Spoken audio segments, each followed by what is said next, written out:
नमस्कार, आप देख रहे हैं न्यूज पर यह विशेष सांकेतिक भाषा का समाचार प्रसारण। मैं हूं आंचल गुलाटी गुंबर, मेरे साथ है मेरी सहयोगी मनीषा। तो आइए रुक करते हैं इस वक्त प्रमुख सुर्खियों की तरफ।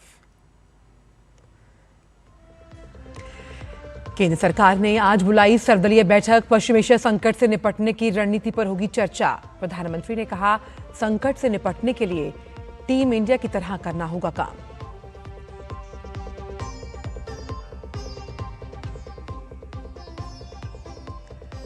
प्रधानमंत्री नरेंद्र मोदी ने डोनाल्ड ट्रंप से बातचीत के बाद श्रीलंका के राष्ट्रपति अनुरा कुमारा दिसानायके से की बात। पश्चिम एशिया संकट पर हुई चर्चा।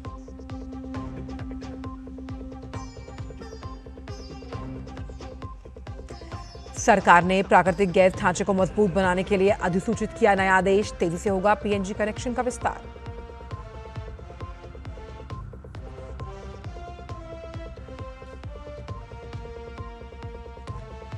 लोकसभा में वित्त विधेयक 2026 पर चर्चा के बाद विधेयक को पारित करने पर होगा विचार। राज्यसभा में ट्रांसजेंडर विधेयक और सीएपीएफ विधेयक को पारित कराने पर होगी चर्चा।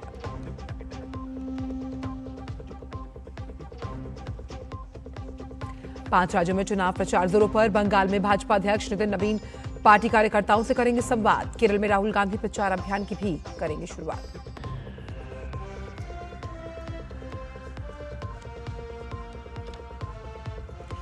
और खेल की खबरों में, छत्तीसगढ़ में खेलो इंडिया ट्राइबल गेम्स 2026 का आज होगा आगाज। 3000 से ज्यादा खिलाड़ी 7 प्रमुख खेलों में लेंगे हिस्सा।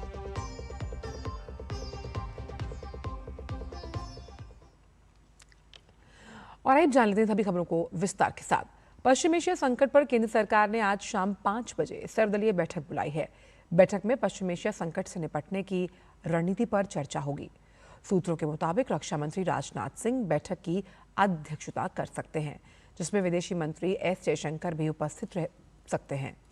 विपक्ष ने पश्चिम एशिया की स्थिति पर संसद में प्रधानमंत्री नरेंद्र मोदी के वक्तव्य के बाद इस मुद्दे पर सर्वदलीय बैठक की मांग उठाई थी। कांग्रेस और कई अन्य विपक्षी दल पश्चिम एशिया युद्ध और इसके भारत पर प्रभाव को लेकर सरकार से लगातार सवाल कर रहे हैं।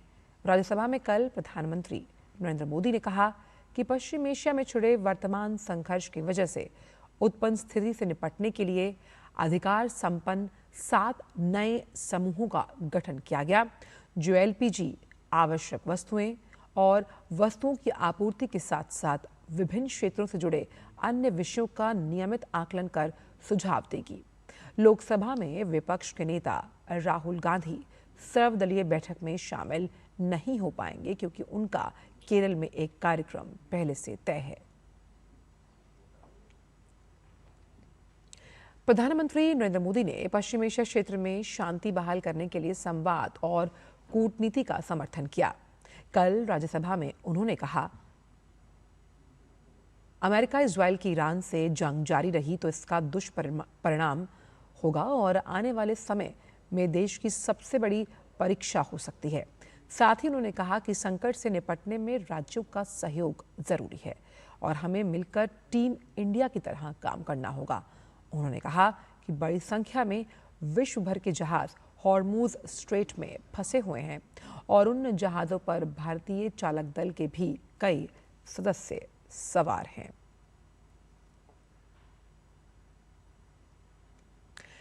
प्रधानमंत्री नरेंद्र मोदी को कल अमेरिकी राष्ट्रपति डोनाल्ड ट्रंप ने टेलीफोन किया और पश्चिम एशिया की स्थिति पर चर्चा की। सोशल मीडिया पोस्ट में बताया गया बातचीत के दौरान कि उन्होंने पश्चिम एशिया की स्थिति पर विचार विमर्श किया। साथ ही भारत ने तनाव कम करने और जल्द से जल्द शांति बहाल करने का समर्थन किया। उन्होंने इस बात पर भी जोर दिया कि हॉर्मुज जल डमरू मध्य का खुला, सुरक्षित और सुगम रहना पूरे विश्व के लिए अत्यंत जरूरी है। आगे उन्होंने कहा कि दोनों देशों ने शांति और स्थिरता के प्रयासों के लिए संपर्क में बने रहने पर सहमति जताई है।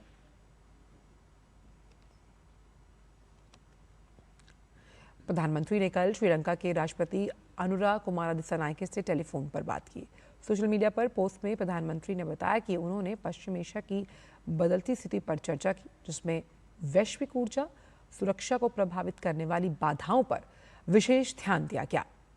उन्होंने भारत श्रीलंका ऊर्जा सहयोग को मजबूत करने और क्षेत्रीय सुरक्षा को बढ़ाने के उद्देश्य से की गई प्रमुख पहलों की प्रगति की समीक्षा की। इसके अलावा प्रधानमंत्री ने कहा कि भारत और श्रीलंका ने साझा चुनौतियों से निपटने के लिए मिलकर काम करने की अपनी प्रतिबद्धता को दोहराया है।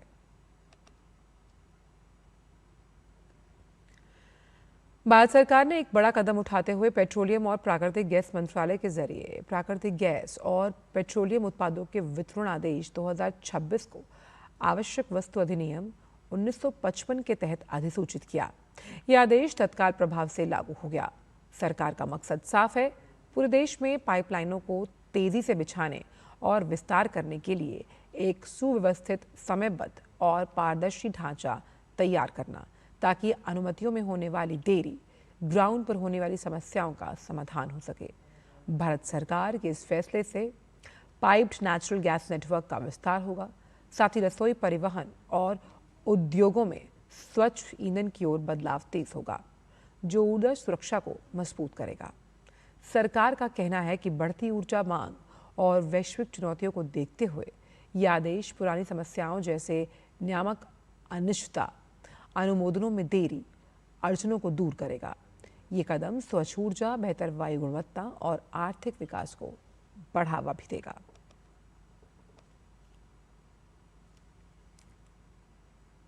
संसद के बजट सत्र का दूसरा चरण जारी है। दोनों सदनों में आज अहम विधायी कार्य सूचीबद्ध है। लोकसभा में वित्त मंत्री वित्त विधेयक 2026 पर आगे विचार कराने पर इसे प्रस्तावित करेंगी और विधेयक को पारित कराने का भी प्रस्ताव रखेंगी।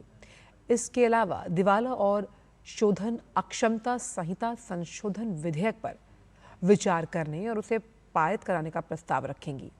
वहीं राज्यसभा में वित्त मंत्री निर्मला सीतारमण कॉरपोरेट विधियां संशोधन विधेयक 2026 को दोनों सदनों की संयुक्त समिति को भेजने का प्रस्ताव पेश करेंगी।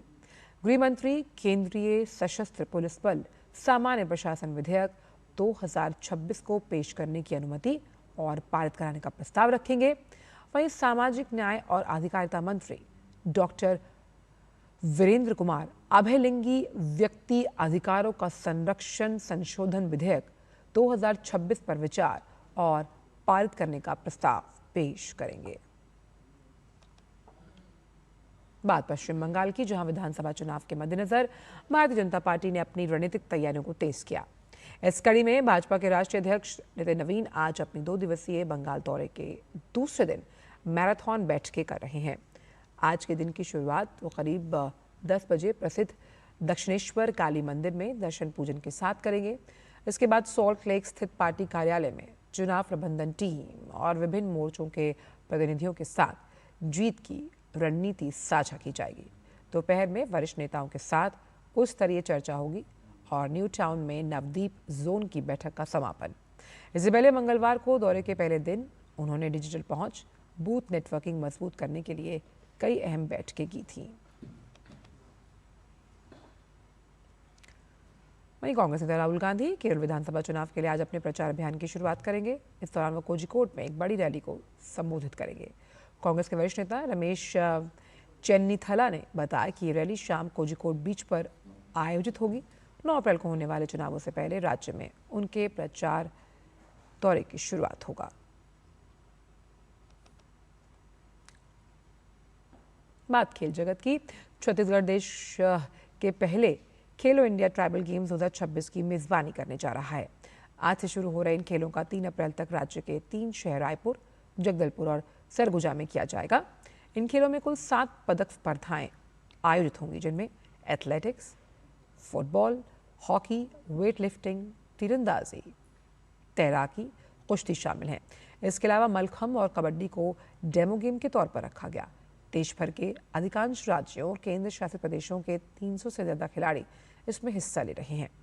कुश्ती प्रतियोगिता का आयोजन अंबिकापुर में होगा, एथलेटिक्स का जगदलपुर में, जबकि मलखम्ब का एक प्रदर्शन मैच जो है वो अंबिकापुर में होना है। बाकी बचे 5 खेल स्पर्धाओं का आयोजन रायपुर में ही किया जाएगा। बात आईपीएल की, जहां 2026 सीजन से पहले यूनाइटेड स्पिरिट्स लिमिटेड ने रॉयल चैलेंजर्स बेंगलुरु फ्रेंचाइजी बेचने का ऐलान कर दिया। यूएसएल ने आरसीबी को Aditya Birla group, the times of India group, bolt ventures और ब्लैकस्टोन के एक गठजोड़ को करीब 1 करोड़ से ज़्यादा रुपए में नगद सौदे में बेच दिया। गत चैंपियन आईपीएल टीम का स्वामित्व अब इस समूह के पास होगा। सूत्रों के अनुसार इस समूह ने यूएसएल के साथ फ्रेंचाइजी में 100% हिस्सेदारी खरीदने का समझौता कर लिया।